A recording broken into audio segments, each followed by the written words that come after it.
Welcome to WomenThink Global. If you were on just a couple of minutes ago, when I got into this business 32 years ago, I didn't need technology. And now I keep saying to my friends and my clients and anyone who will listen, I just want to work with people. And all of a sudden I have to learn lighting and technology and computer. You know what I mean, right? Sure you do. Put a comment in the comments section if it makes you crazy sometimes that you have to become the jack of all trades. It's sort of like the bathroom. I like to go to the bathroom, but I don't want to know anything about plumbing. Hi, I'm Nancy D. Solomon. I am the CEO and Chief Technician for WomenThink Global, and I want to welcome you here to my live. I want to talk to you today about overwhelm, right? You're feeling overwhelmed, you're feeling stressed, you're feeling burned out.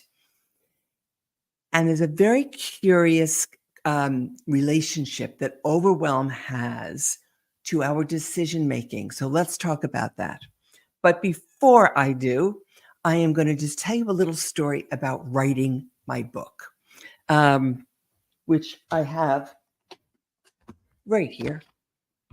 Little plug, impact what every woman needs to know to go from invisible to invincible. All right. So I decided to write my book. I love to write. I'm a good writer, really good writer. And I realized I don't know how to write a book. It's overwhelming. I have no idea how to write a book. So what do? I take every class there is on how to write a book. And then I buy books, which I read on how to write a book. And then I take workshops on how to write a book. And I am doing everything I can to learn how do you go from 0 to 60,000 words, for instance, or whatever the book was supposed to be. And then one day I'm meditating. And when I tell you I took every class, I can't even tell you.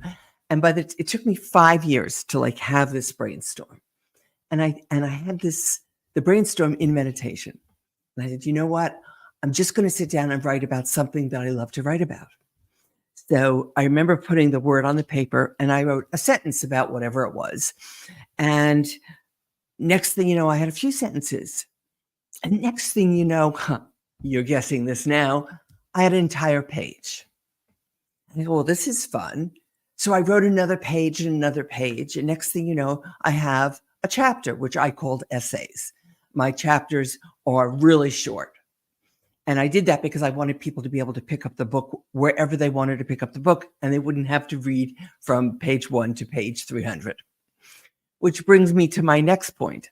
I didn't realize that you don't write a book from cover to cover. You write a book, and then you write some more, and then you write some more, and then you write another chapter, and then you move it all around, and that's called the editor phase of writing a book. So here I am, 5 years into my journey, and I finally realized that you write a book. Are you ready for it? Drum roll. 1 word at a time. That's how you write a book. So if you're sitting there right now and 80% of America wants to write a book, only 1% do,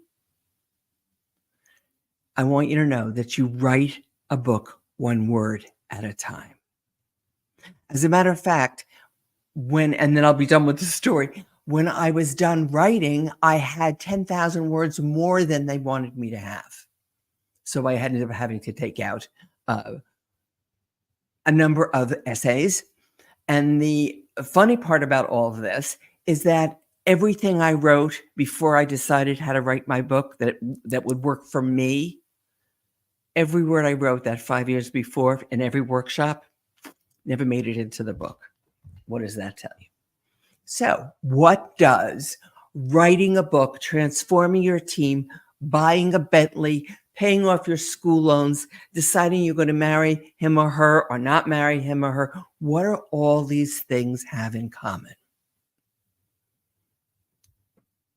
It's 1 step at a time. I go into work with a team. They need some sort of transformation. It's usually something like people aren't playing well together. And the first thing that needed to happen to fix the broken team, I'm doing air quotes because I don't believe there's broken teams. I just think there's broken leadership, but that's a whole different thing.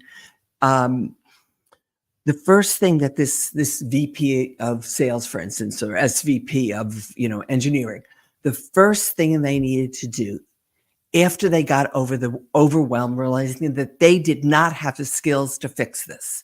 They would if they could.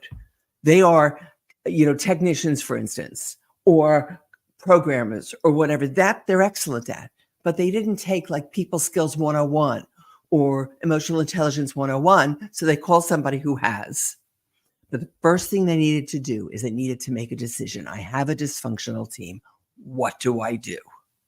Right? And by the way, if you haven't read the book, Who, Not How, order that when I'm done with my life, okay? Because that'll help you with those kinds of things.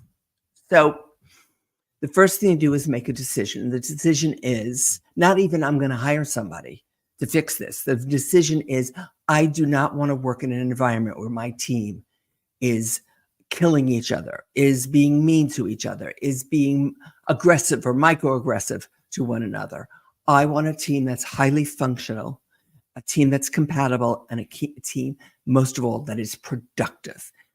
All right?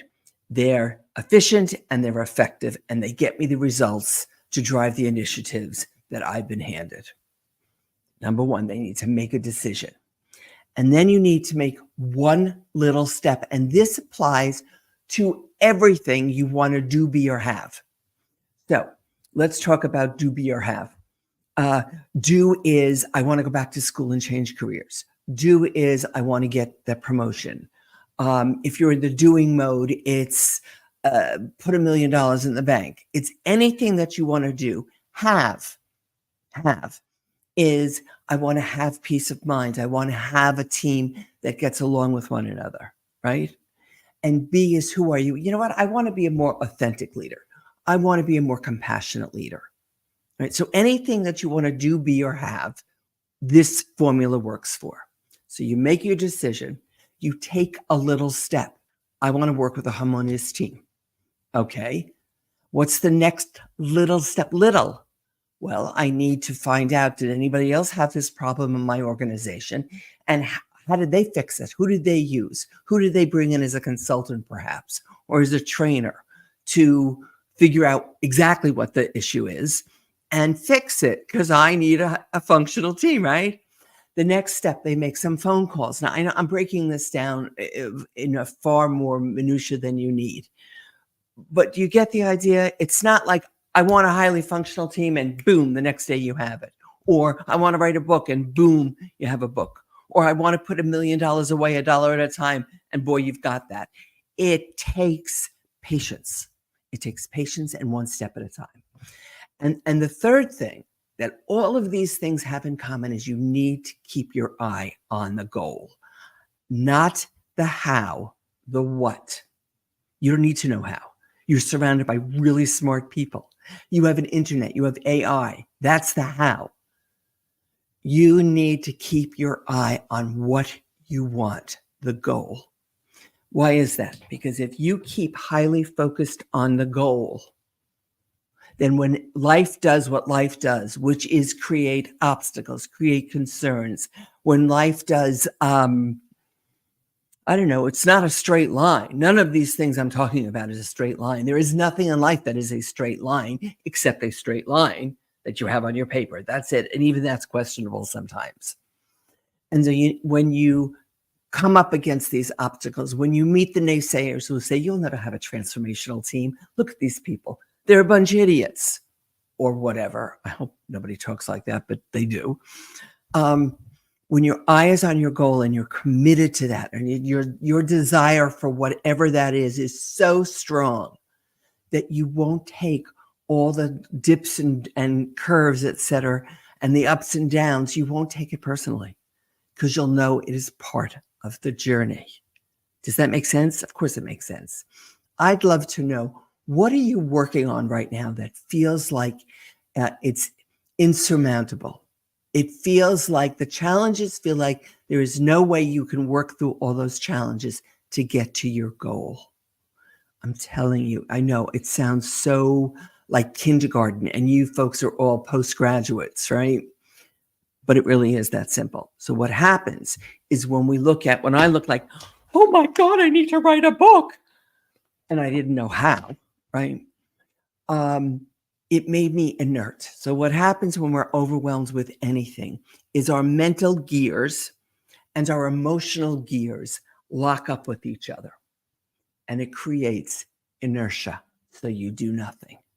And then the team becomes even more dysfunctional. And then you get more upset. And your mental gears and your emotional gears again get entangled, right? And that's what creates a lack of movement. That's why people choose change over transformation. So you know what? Let's talk about that on tomorrow's live, which will be about the same time you're watching this. And I will talk to you about the difference between change and transformation. Yesterday or 2 days ago, I guess it was, I talked to you about people want to bifurcate their lives into business and personal, or career and social, and you can't. So if you didn't watch that, go back and watch that. It's on my YouTube channel, okay? Or right here in whatever social media you are. The same with transformation and change. The same principles apply. So I will meet you back here tomorrow. I'd love to know what you want to hear me talk about. Think of me as your online mentor, your unofficial therapist, your coach, your trainer.